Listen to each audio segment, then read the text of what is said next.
కరీంనగర్ భూ కబ్జాల దందాలో కదులుతున్న డొంక, ప్రజల నుంచి 750 ఫిర్యాదులు, ఇప్పటికే పలువురు కార్పొరేటర్లు అరెస్టు, కబ్జాలకు సహకరించిన ఆఫీసర్లపైన సర్కార్ ఫోకస్, తాజాగా తహసీల్దార్ను A9 గా చేరుస్తూ నోటీసులు, లిస్టులో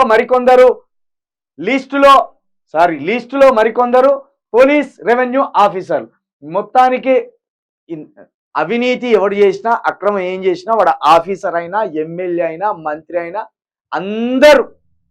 అందరికీ శిక్షలు పడవలసిందే, అందరినీ అరెస్ట్ చేయవలసిందే.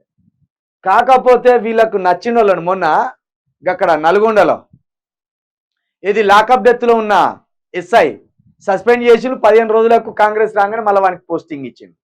మరి వాడిని ఎందుకు తీసుకున్నారు? ఆ ఎస్ఐని ఎందుకు తీసుకున్నారు? వాని ఆధ్వర్యంలోనే లాకప్ డెత్ జరిగింది కదా.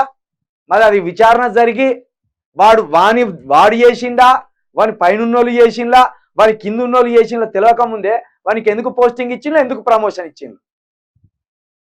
ఇంకా వీళ్ళ మీదనేమో అంటే బీఆర్ఎస్ పాలనలో మొత్తం ఉన్న ఆఫీసర్లు అవినీతి ఆఫీసర్లని నిందలు వేయడం.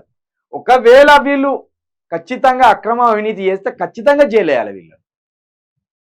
మరి భువనగిరిలో ఉన్న హాస్టల్లో 2 అమ్మాయిలు 9th క్లాస్ అమ్మాయిలు ఆత్మహత్య చేసుకున్నారు. ఆ ఆత్మహత్యలో ఎవరో ఉన్నారని చెప్తాను. ఆ ఆత్మహత్య జరగడానికి బలమైన కారణం ఉన్నదని చెప్తాను.